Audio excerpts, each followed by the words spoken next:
On a stretch of rock in northern Arizona, not far from one of the oldest inhabited villages in North America, there is a carving. It is not large. It is not decorated. To someone walking past, it might look like a few worn lines scratched into stone. But the Hopi elders who could read it said it was something else entirely. They said it was a map. Not a map of land, but a map of time. A drawing of the choices humanity would face and of what would happen at the very end, depending on which path we took. And here is the part that has unsettled people for decades. According to those who explained it, much of what the carving describes has already come to pass. The lines that were supposed to appear, appeared. The events that were supposed to arrive, arrived. But not all of it. There is a portion of that rock that describes something that, according to the tradition, has still not happened. Something that is meant to come at the end. For generations, this carving was known only to the Hopi. Then, in the 20th century, elders began showing it to outsiders and explaining what it meant. And what they said turned a few scratches in the desert into one of the most quietly disturbing objects in the American Southwest. To understand why, we have to go back long before the carving was ever shown to anyone from the outside world. The Hopi are among the oldest continuously living peoples in North America. Their villages sit on high mesas in what is now Arizona, and one of them, Uribe, has been occupied for centuries, long enough to be counted among the oldest continuously inhabited settlements on the entire continent. This is not a people with a shallow past. Their history reaches back into a depth of time most cultures cannot claim. And running through that history is prophecy. To the Hopi, prophecy was never entertainment and never idle speculation. It was instruction. It was warning. It was tied to their belief that humanity has already passed through earlier worlds and that each of those worlds was destroyed when people forgot how they were meant to live. The present world, the fourth world, was understood to be under the same test. It too could end. And the tradition held that there would be signs along the way, markers that would tell the people where they stood and how close they were to the edge. The carving on the rock is one of those markers. Among those who have written about it, it is often called Prophecy Rock. And the way the elders explained it is what makes it remarkable. Before we go further, if you are drawn to the places where old knowledge and the modern world quietly collide, consider subscribing. It genuinely helps this channel keep investigating stories like this one. Because the explanation the elders gave was not vague spirituality. It was specific. It described lines and figures and a branching point, and it described an outcome. According to the interpretations passed down, the carving shows a great path, a line running across the rock, representing the course of human life through this world. From that main line, the design branches. There is an upper path and a lower path, and the two are not equal. The elders explain the two paths as two ways of living. One path, in the common interpretation, represents a people who pursue technology and material power while cutting themselves off from the natural and spiritual order, from the land, from the instructions they were given at the beginning. That path is drawn as rising, advancing, apparently succeeding. But in the carving, according to those who explained it, that upper line becomes broken, jagged. It runs forward and then falls into disorder. It does not end well. The other path is drawn lower, steadier, continuing on. It represents a people who stay tied to the land, to balance, to the old instructions. It survives. And between the two paths, at the branching point, there are figures, small human shapes carved into the rock, standing at the moment of the choice. This is the heart of what the elders described, a point in time at which humanity would have to decide which line it was walking, and a warning that one of those lines leads to collapse. Now, on its own, this could be read as a moral lesson carved in stone. Many cultures have those, but the Hopi did not present it that way. They presented it as a sequence of events, as something that would unfold in a particular order, and they said that the unfolding had already begun. This is where the carving stops being a symbol and starts becoming a timeline, because alongside Prophecy Rock, the Hopi preserved a set of prophecies about signs that would appear in the fourth world before its final testing. These were passed down orally, held by specific elders, and in the 20th century, some of them were spoken publicly, and the signs they described are unsettling precisely because of how they were phrased. They spoke of the coming of people from across the sea.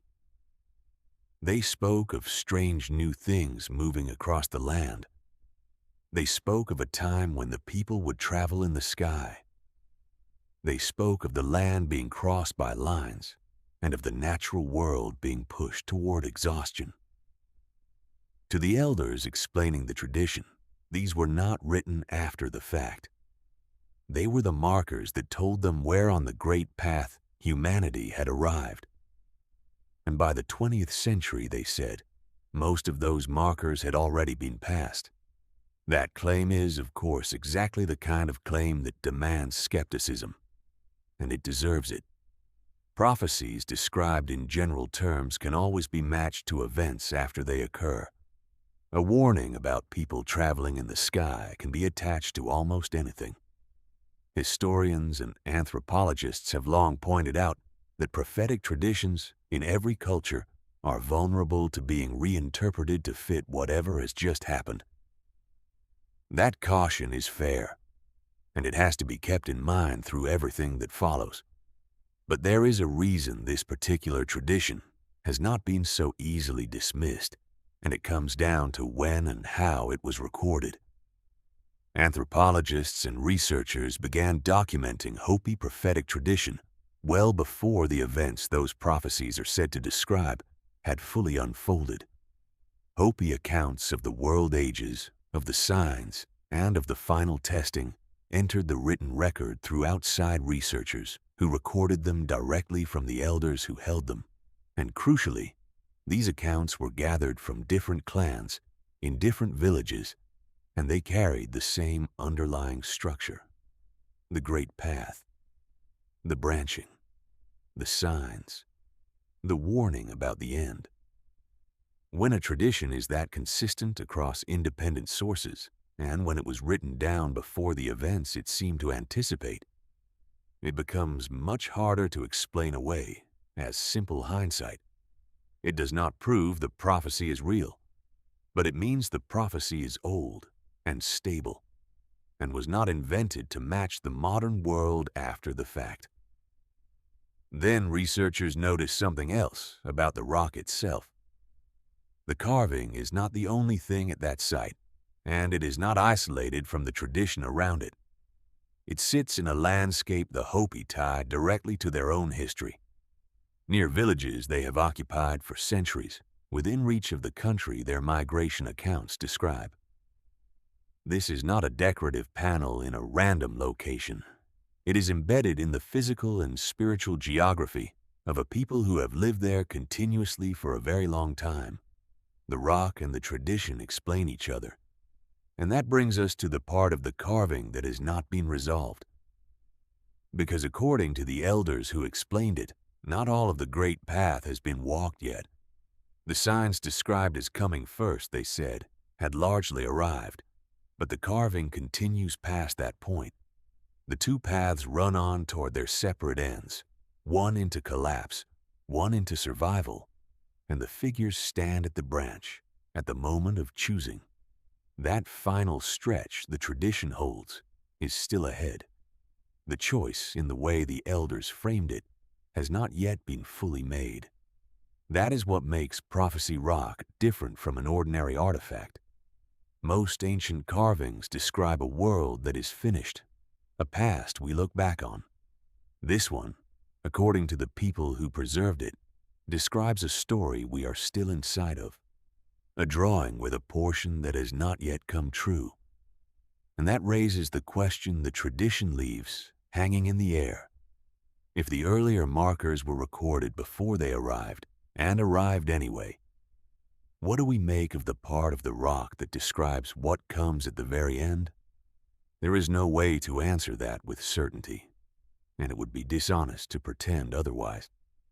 Prophecy cannot be tested the way a document can.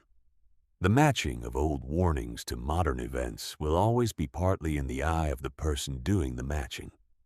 A skeptic can look at prophecy rock and see a moral lesson that later generations stretch to fit their own times. That reading is entirely reasonable, and it may be correct.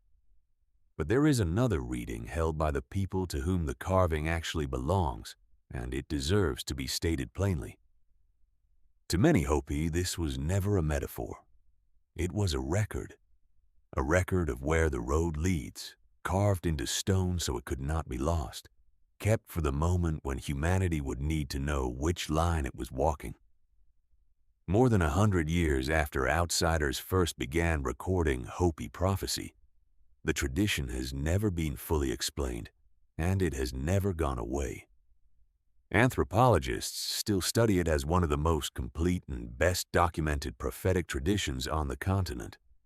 Many Hopi still regard it as sacred and as true.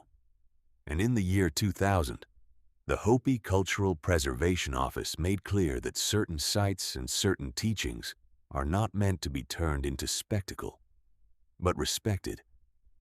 A reminder that this carving is not an abandoned curiosity, but part of a living tradition, still held by the people it belongs to. So what do we do with a drawing that describes events that have not yet happened? We can say what is certain. The rock is real. The Hopi are real and ancient and still there.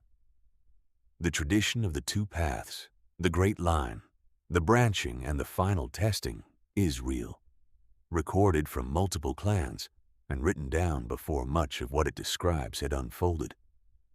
The signs the elders pointed to as already past are part of that recorded tradition, not later additions, and the portion of the carving that describes the end, the collapse of one path and the survival of the other, is genuinely part of what was preserved.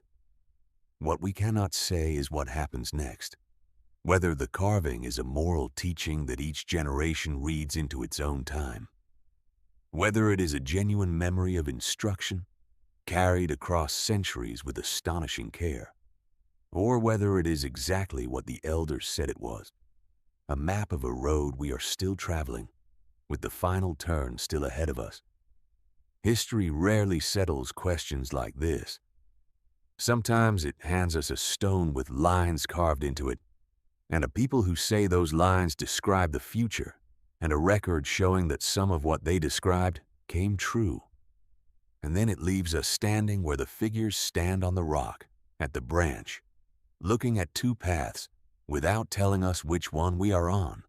The Hopi never claimed to know the exact hour.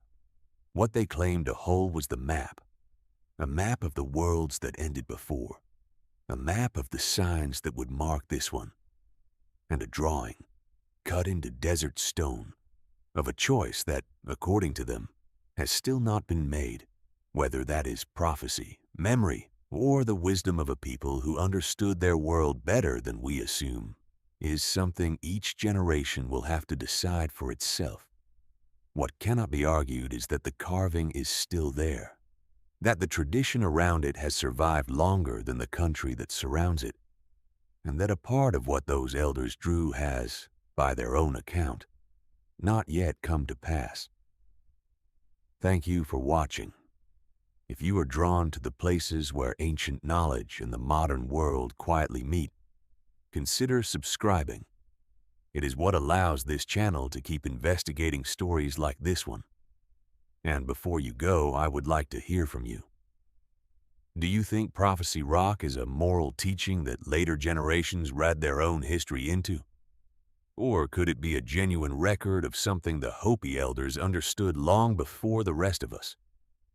Let me know in the comments, and I will see you in the next one.